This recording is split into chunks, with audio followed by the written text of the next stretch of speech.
Acts chapter 21 is where we're going to find ourselves this morning as we continue working our way through the book. Now, before I get into that, I need to kind of set that scene up just a little bit of what's going on in Acts chapter 21, because that's going to play into exactly what we're talking about today. So, again, y'all heard me cover this before. I'm going to cover it again because it's fairly important, because it sets up the whole rest of the book of Acts. So, in Acts chapter 19, there is a hinge. You can go back there with me. And for those that weren't here for the past couple of weeks, I'll cover this again. Acts chapter 19, you look there in verse 21. It says, Paul purposed in the Spirit to go to Jerusalem. From that point on, really the whole rest of the book of Acts is about Paul going to Jerusalem, being arrested in Jerusalem, and various trials that he's going to undergo. That's the whole rest of the book. And so Acts chapter 19 verse 21 is this kind of a hinge. Okay? After that, we saw Paul still on his missionary journey, making his way back to Jerusalem. So he makes a quick jaunt up over into Macedonia, through Philippi, on down to Greece, to Corinth, and then Athens. And then he turns right back around, comes back up over Macedonia, sails across Asia. That would be Acts chapter 20, where he would call the Ephesian elders to Miletus, met them there on that shore town, and then had an address to them. That's Acts chapter 20, farewell address to the elders. Then they got in the ship, kept making their way down towards Jerusalem. Last week we covered Paul and his traveling companions at Caesarea, which was an interesting study, because when you look at what takes place in Caesarea, the fact that Philip the evangelist was there, that's his hometown. Last time you saw him was in Acts chapter 8, verse 40. But you can look there in Acts chapter 21 and verse 8, and it says there that Philip the evangelist had 4 unmarried daughters who were prophetesses. Again, a prophetess does not necessarily mean a preacher, but that God was speaking to them, and then they would turn around and convey that message to someone else. They were telling him, along with another prophet, verse 10, by the name of Agabus, that Paul was going to be bound and basically, in so many words, tortured, and possibly in Paul's mind so much as being killed in Jerusalem. So they were begging him not to go. Paul turned around and said a very famous statement to Paul, verse 13, "What are you doing, weeping and breaking my heart? I am ready not only to be bound, but even to die at Jerusalem for the name of the Lord." That kind of attitude right there, that kind of mindset of a Christian, is the reason why you look at verse 16 after that. Some of the disciples from Caesarea also came with us. I just want to make that point one more time, because it's a fantastic point. Lukewarm Christians are so ineffective in inspiring other people. That's just the truth of it. Lukewarm Christians do nothing to inspire other Christians to go on and do great things. Only Christians who look at something, who look at the faith, look at the church, look at Jesus and say, "I'm willing to die." And then and only then can somebody be inspired by somebody else. Passion inspires other people to become passionate. Nobody has ever followed a lukewarm leader into battle. It just doesn't happen. And that's what you see here. You see Paul turning around and looking at all those people, literally everybody, even his own traveling companions at this point, Luke and Timothy, were saying, "Don't go to Jerusalem, please." And Paul said, why are you doing this to me? I'd love to die in Jerusalem. And that right there inspired other Christians to say, "You know what, I'm going to go with you." Nobody follows a lukewarm Christian. Just keep that in mind. I just wanted to make that point one more time. Just kind of squeeze that in there before we moved on to some new material this morning. So, in Acts chapter 21 and verse 15 is where we're going to pick up. That was everything leading up to this point. Now, Paul is finally going to be in Jerusalem. But before he's arrested, we've got a pretty controversial topic to cover this morning. And let me just go ahead and say this. Let me intro this real quick. Just simply by saying, of all the possible contradictions in Scripture, or of all the things that are difficult to explain of how some of the disciples would behave, this is possibly the hardest one to explain. You'll understand why here in just a little bit. Well, let's get right into it. Look at verse 15. After these days, we got ready and started on our way up to Jerusalem. By the way, up to, you may want to make this note right there. Caesarea is north of Jerusalem, so they were technically going south. But if you remember, Jerusalem is a city that is literally set on a hill. It is up in elevation, and so they were going up to Jerusalem, even though they were going south. Verse 16, some of the disciples from Caesarea also came with us, taking us to Nason of Cyprus, a disciple of long standing with whom we were to lodge. And when we had come to Jerusalem, finally, so over the last two and a half chapters, Paul has been trying to get to Jerusalem. Now he's here. The brethren received us gladly. I want to make a small point. We're just going to, as we kind of go, I'm just going to make little small points of application, okay? The Greek word for receive means to take fully, as in hospitality. Hospitality is the mark of a Christian. I just want to make that little sub-point as we continue on. Romans chapter 12 and verse 13, which, by the way, Romans chapter 12, the last half of that chapter is like a master list of everything a Christian ought to be doing. Part of that is contributing to the needs of the saints. Verse 13, practicing hospitality. I'll just make this little point and we'll move on very quickly. If it's been a long time since you had a fellow Christian in your home, change that today. Because that's supposed to be the mark of a Christian. So let's go back to our text, verse 17. When we had come to Jerusalem, the brethren received us gladly. Meaning they took them in fully.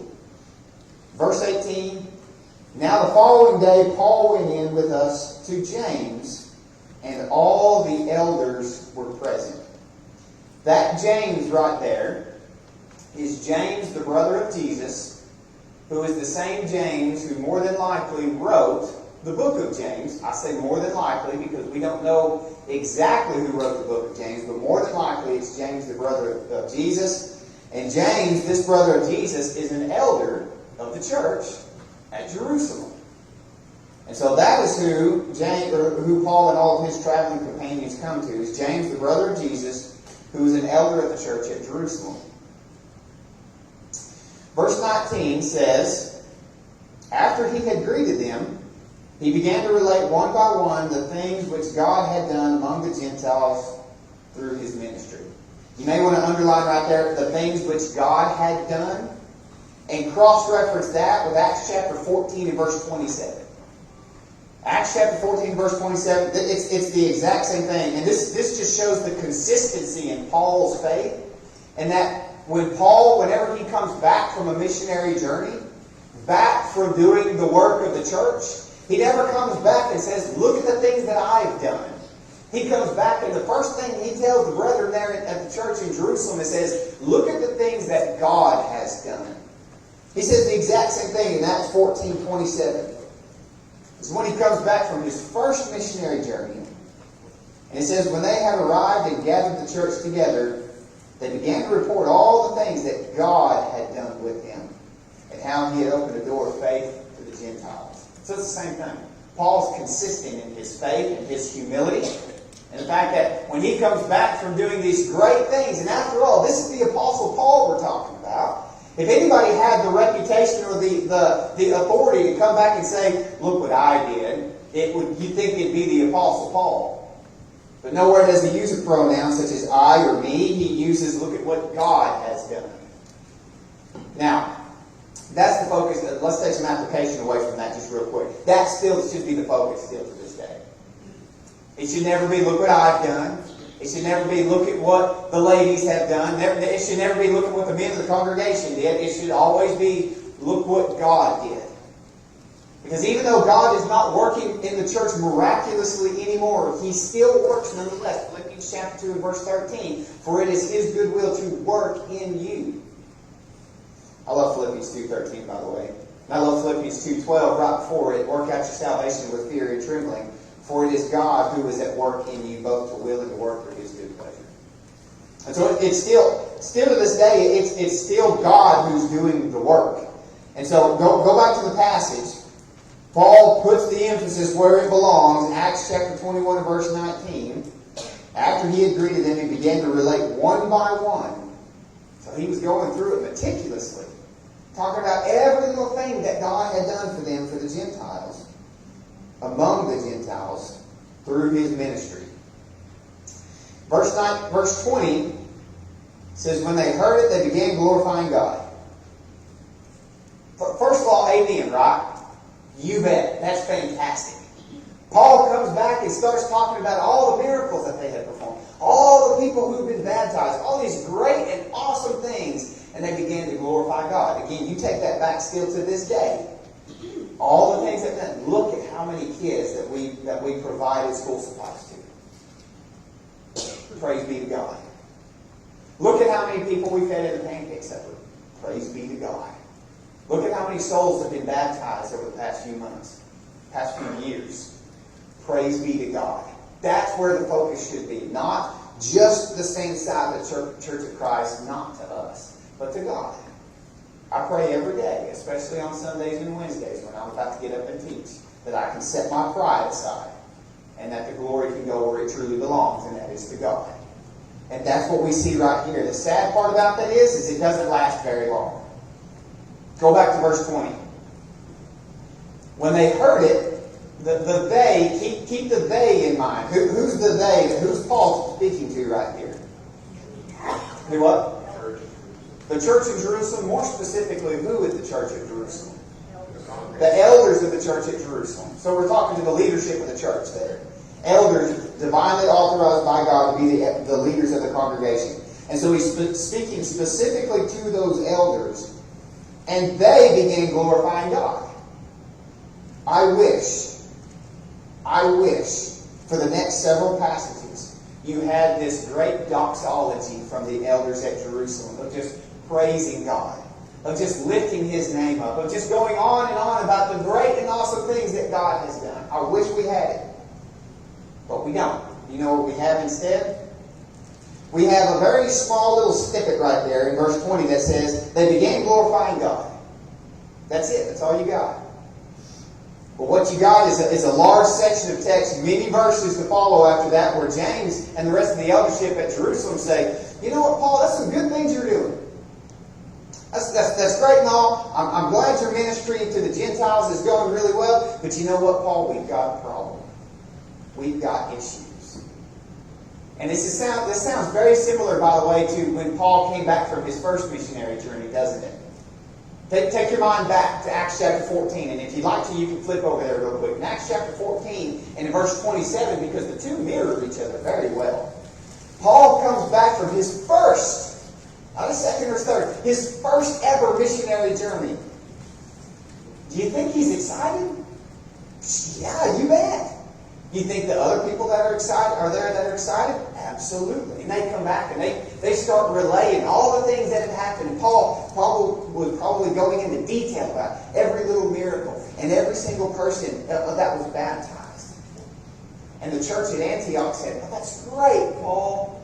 That's wonderful. You're doing good things. Attaboy. We got a problem, though. You're telling people that they shouldn't be circumcised. And we think people should be circumcised. We think that's great. That's good. I'm glad you're doing that little pat on the head over there. That's good. That's a good thing you're doing over there, by the way. But we really need to be making sure that these Christians are circumcised. Something that the New Testament speaks nothing about. In fact, the New Testament does speak about it, but it relates to circumcision. It is now baptism. Colossians chapter 2. Circumcision of the Old Testament is represented in baptism, meaning that it shows that you're in a right standing with God. But it took the wind out of the sails of a great work, didn't it? Paul comes back from his first ever missionary journey. Everybody's excited. The whole church is in a buzz. And then some people stepped up and said, Paul, no, you got a problem. And you see, then that emotional high just took a nosedive, like a plane falling into the ground. It's the same thing still to this day. Look at the wonderful things we're doing. Oh, yes, but no. Keep your focus on God. Keep your focus on where it should be, on what He's doing, and on His Word. And nothing else. You see, they went outside of His Word. Now, it's the same thing that's happening right here. Paul comes back to Jerusalem. He's relaying to them all the things that he had done, all the awesome things that had been done by them by God through them. They began to glorify God, and that's all you got. Just a little snippet. They glorify God. Now let's get into what the problem is here. James says, or they said to him, "You see, brother, how many thousands there are among the Jews of those who have believed, and they are all zealous for the law." By the way, that thousands right there is the same Greek word in Revelation for myriads. So we're talking, and the Greek word there conveys this thousands upon thousands. You see, that's how many people were being baptized, by the way. Thousands upon thousands, myriads and myriads, tens of thousands. And so it's a massive amount of people who are coming to Christianity. By the way, that plays into a lot of the things that we're talking about on Sunday night with Rome not being happy with the Christians. It's because it's not just a small little faction over here. It's catching fire. And it's growing rapidly. Now, he says, "You see, brother, how many thousands or myriads there are among the Jews of those who have believed, and they are all zealous for the law. They've been told about you that you are teaching all the Jews who are among the Gentiles to forsake Moses, telling them not to circumcise their children nor to walk according to the customs." Do you see a major red flag right there as it relates to just being a Christian? What monstrously huge thing did the elders at Jerusalem just get wrong? Pretty much everything. Yeah, that's exactly right. Everything that he just said is just so wrong on its face. First, let's pick it apart. First of all, it's great that many thousands of Jews are many thousands among them that are Jews are believing, becoming Christians, and they are zealous for the law. Are we talking about the law of Christ? Yes, yes, sir. What law are we talking about? We talking about what? Exactly. So let's get into that, because they said they're zealous for the law. Well, that sounds great, doesn't it? Because we're under what law today? We're under the law, what's called the law of Christ, or as James would put it in James chapter 1, the law of liberty. And so don't misunderstand me. When we start talking about the new covenant and the old law, you see what happens is the fact that we are under grace now and not under law, that has been taken to misunderstand that, well, we're not under any law at all. No. That's not the case at all. Bear one another's burdens and so fulfill the law of Christ. So you see, we're still under a law, but we are under the law of Christ. Okay? Now, in the New Testament, most of the times when there is a "the" put in front of it, the law, it's talking about the Old Testament. It's talking about the Old Testament. So what you read in Leviticus and in Numbers and Deuteronomy, that's what he is referring to as the law. And so think of all those old customs and sacrifices that were taking place. Yeah, yes, Casey.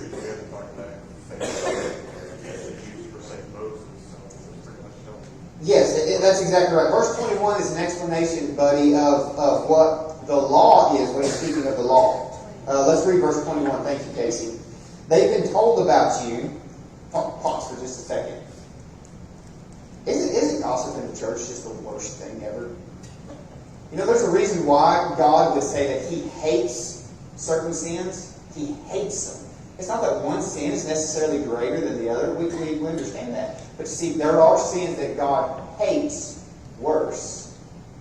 And that's because those sins have a far-reaching repercussion more than just some other sins.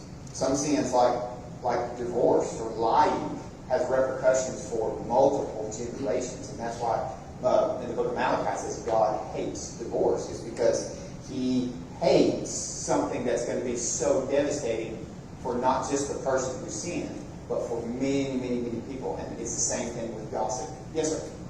We also need to keep in mind, one is when he said that you've been informed that they have been informed that you teach all the Jews. There's people who are against Paul. Yes. That's evident in Corinth. I mean, of all places, Corinth shows that. So they're going to embellish on everything that he has been teaching to the Gentiles. Yes. And they're going to try to turn the Jews against Paul. Some of them, I think, are. And Paul is there to be with them, of course, and this is hearsay.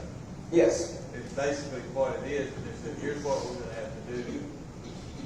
Nip it in the bud, so to speak. Yes. The hearsay and the gossip that you just brought up. And I agree with that, but the problem is how they go about trying to nip it in the bud shows that they just don't understand. And we'll get into that in just a little bit, but I agree 100%. Yeah, it's their way of just trying to like say, let's just nip this in the bud. But you can just sit there and imagine the things that have been said about Paul that are probably just wildly untrue. Buddy, did you have something? Yeah, when I had read that earlier, I was confused, but it's called the law, as you say, the Old Testament law. And then in 21, it goes on and it says that, that you are to abandon Moses. And so I said, well, that looks like a complete contradiction to me. Sure. So what law are we talking about? That's the law of Moses, Right.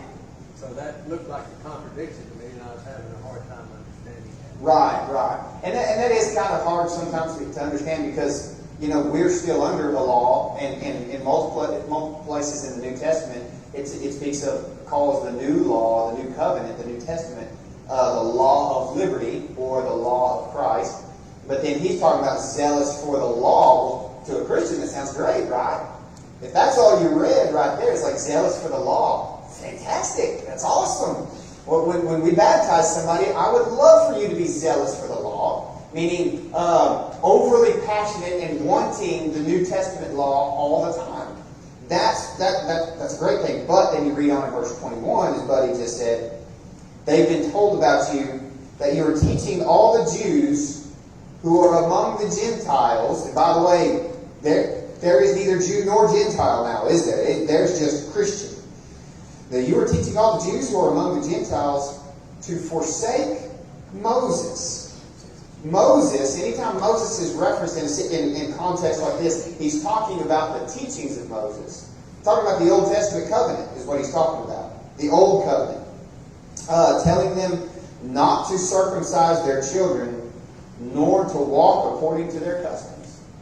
And so circumcision is an Old Testament thing. That's an Old Covenant. And again, we can talk about the history of the circumcision or the customs, walking according to the customs. Well, some of those customs would include Jews are not allowed to eat pork. Jews were not allowed to touch something that was dead. There's a lot that Jews were not allowed to eat anything like a catfish, a fish that didn't have scales. And so, there's lots of things in the Old Testament system that were called customs. Okay. And so that's what Paul has been going about. So basically, let's just sum up like this, okay? Paul has been going about the countryside telling everybody the Old Testament is gone. It's been nailed to the cross, and rightfully so it has. Colossians 2:14, having canceled out the certificate of debt consisting of decrees against us, which was hostile to us, and he has taken it out of the way, having nailed it to the cross. The Old Testament was nailed to the cross, including the Ten Commandments. We're not under the Ten Commandments today.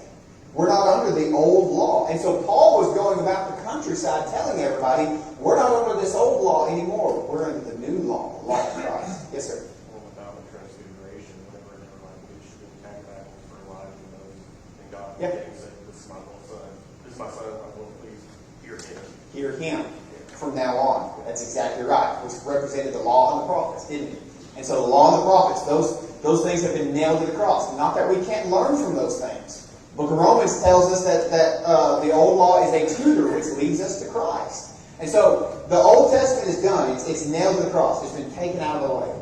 And Paul has been going about preaching that, telling everybody, no longer do you need to be circumcised.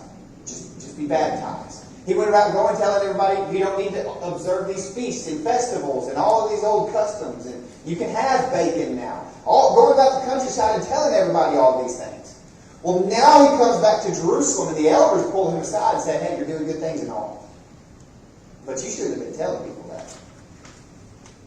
We heard that you've been going around telling people, hey, it's great to know that they're being baptized. That's good. but we heard that you were telling people to forsake the Old Testament law. And notice what he says after that. Look at verse 22. What then is to be done? They will certainly hear that you have come. Now I want you to underline that right there. That right there is a possible explanation for what's about to take place, okay? They will certainly hear that you have come. Verse 23. Therefore, do this that we tell you. We have 4 men who are under a vow. Again, if you like making notes in the margin of your Bible, you may underline a vow right there and write out to the side the Nazarene vow. Wait, not Nazarene. Me, like everybody else, get those two mixed up.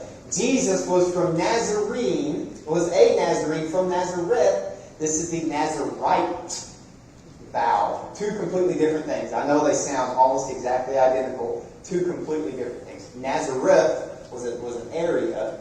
Jesus was a Nazarene. The Nazarite vow was a vow that you'll find explained in Numbers chapter 6. If you want to make that little note next to vow there in verse 23. Numbers chapter 6 details the Nazarite vow.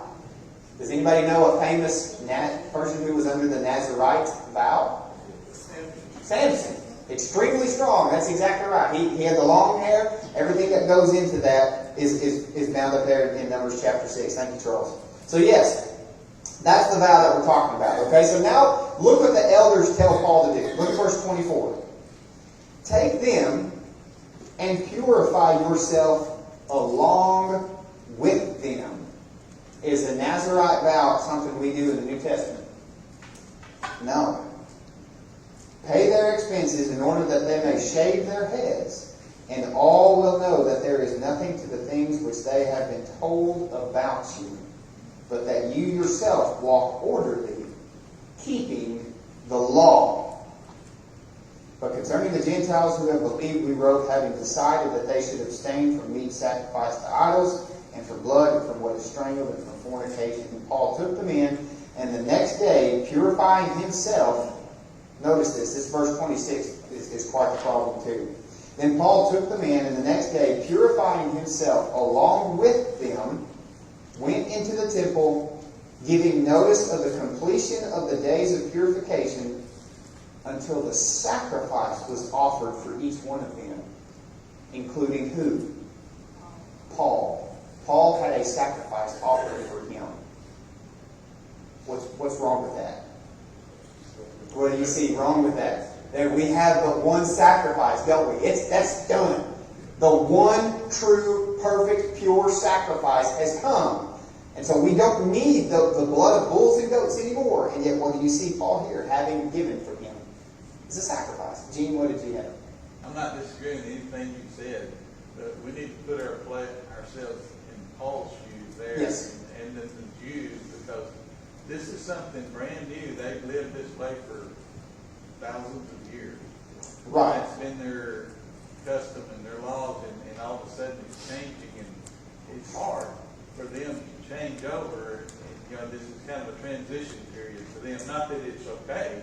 Right. It's just that they're having a hard. I mean, put ourselves there. What would you think if you had been living according to those customs, and all of a sudden it changed, and you feel an obligation to God to do that? Sure. And you know, it's a tough situation he's in right now. It is. It is a tough situation. And if you look there in verse 24, the reason why he wanted Paul to go through with this is right there stated in the last part of verse 24, so that they will think that you yourself walk orderly. The whole concept of walk orderly means to like literally follow the Old Testament law. And it says right there, keeping the law. Yes, Gary.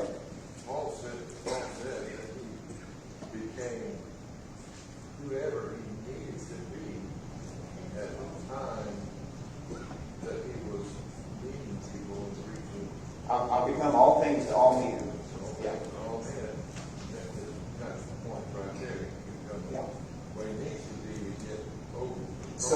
So we've got a couple of possible. Gene and JR has given us a couple of possible explanations. Okay, let's go through those because I've actually studied and taken notes on each one of those. One other thing. Yes. Is whenever kind of like when we become Christian, we have been doing a lot of things that we shouldn't have been doing. Sure, that too. And it's when you become a Christian, it's hard to just stop abruptly everything that you've been doing all your life. Sure. And so God's grace is helping us as we're trying to abide by Yes. His will. Yes, and so that's I think there's a gracious period in there by God even. well, and that exists still to this day. Is the righteous shall live by faith. Well, who are the righteous? But those that are children of God.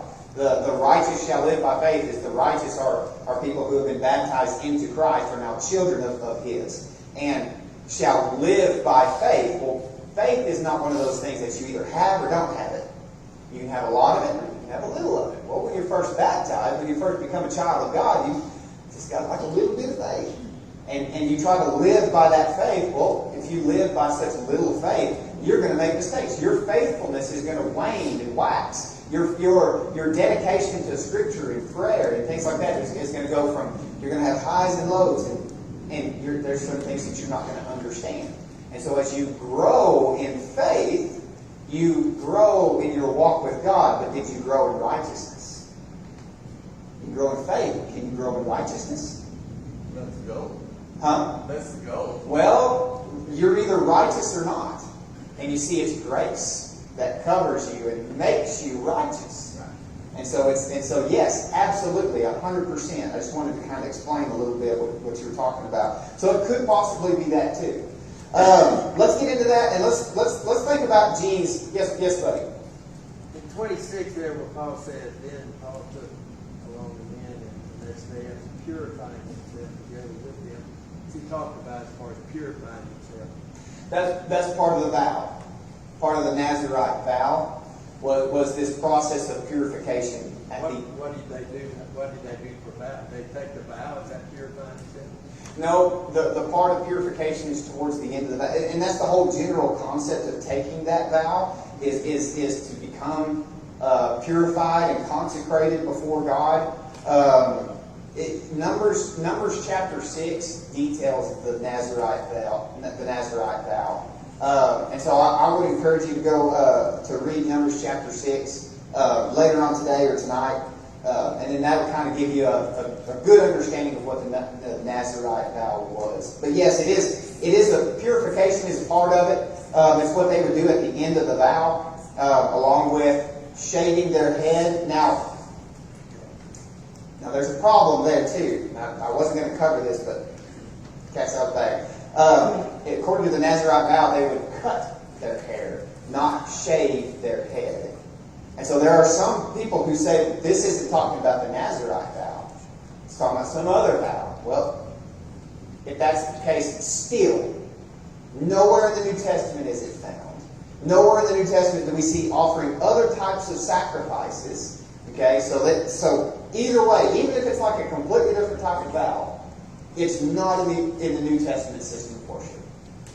And so either way, still, he's going back to some old law, something else that's not the teachings of Christ. Okay? All right. So, getting into what Gene said, the first possible explanation of this is that, well, the completed New Testament has not been revealed fully yet. Okay? Which is a possible explanation, right? They don't have local congregations, including the congregation in Jerusalem, does not have the completed New Testament. They don't have the whole picture. As Paul would say, I see in a mirror dimly. And so that they can kind of see the completion of the New Testament coming, but just not quite yet. And so possibly they just don't understand everything about the New Testament and the new system of worship. Okay? They don't really understand that old law was nailed to the cross. There's a problem. There's one little problem with that. At this point in time, Galatians has been written, Romans has been written, and 1st and 2nd Corinthians has been written by this point right here. Now, if you know anything about, especially Galatians, the whole theme of Galatians is Paul taking a big stick to anybody who wanted to go back to Judaism. That's basically Galatians in a nutshell. Okay, And so, for example, Galatians 2:21, I do not nullify the grace of God, for if righteousness comes through the law, then Christ died needlessly. Galatians 2:21. That right there. If you read Galatians 2:21 backwards, it says that if you try to justify yourself through the Old Testament law, Christ died for nothing, and you nullify the grace of God. If you read it backwards. And yet that's what we see Paul doing here. So there's a problem with that. Yes, they didn't have quite all of the completed New Testament. It wasn't really fully revealed yet, but there was a understanding in the brotherhood that the old way was done. That old system of worship was done away. Second of all, JR, what was your... forgive me. Well, it's kind of like, okay, I got to get in here and talk to these people. Mm-hmm. And I don't want to have anything to keep them from letting me in. Okay, so I'm going to become who I need to be. all things to all men. That's exactly right. Okay, so that is also a possible explanation. Okay, and I think that might be the best explanation because if you look at, he even would do that with Timothy and Titus. Okay, with Timothy, he would say, I want to take you with me, but you need to become circumcised. Acts chapter 16, verse 3. Paul wanted this man to go with him. He took him and circumcised him because of the Jews who were in those parts, for they all knew that his father was a Greek. Acts chapter 16, verse 3. Well, there's another example of Paul going back to something in the Old Testament. Well, the reason why he did that was stated right there in that verse, because his father was a Greek, but his mother was a Jew. Father was a Greek, mother was a Jew, and he's uncircumcised. Timothy would have been considered by the Jews lower than dirt itself. He would not have been allowed anywhere in the temple or in any of the tabernacles, not tabernacles, but synagogues. He wouldn't have been allowed anywhere, and that was a problem. Paul wanted him to go with him so that he could evangelize. Well, he can't evangelize if he can't even go in the synagogue. So Paul had him circumcised so that he could go. But then he turned around and looked at Titus, who had a Greek mother and a Greek father, and he was uncircumcised. He was like full Gentile. Well, he could go into the synagogues. And so Paul looked at Titus and said, no, you're not going to get circumcised. And he stood opposed to anybody who tried to circumcise him. That's because Paul was trying to think about the gospel and the furtherance of the gospel becoming all things to all men, so that he could take Timothy into certain places that otherwise he wouldn't have been allowed to go into. Now, apply that here, and you have a problem in verse 26. Paul would become all things to all men, and he speaks of that in detail of how he becomes all things to all men. And that relates to today when I'm having a conversation with somebody who may be in tech or something like that. Well, I'm going to bust out as much tech as I can, you know what I mean, in my brain. Whereas if I'm talking to some old hardened ranger, we can talk about cattle, you know. I become all things to all men, right? Paul does the same thing, but the sacrifice in verse 26 takes that concept a little too far. I can become all things to all men, but that doesn't mean I'm going to go to the bar and get drunk. Paul can become all things to all men, but that doesn't mean he should let something be sacrificed for him outside of the one true, pure, perfect sacrifice. That was the sacrifice of Jesus Christ. Let me give you one more possible explanation before we conclude here. This is my opinion, by the way. This is what I think happened. I think the reason why is there in verse 22.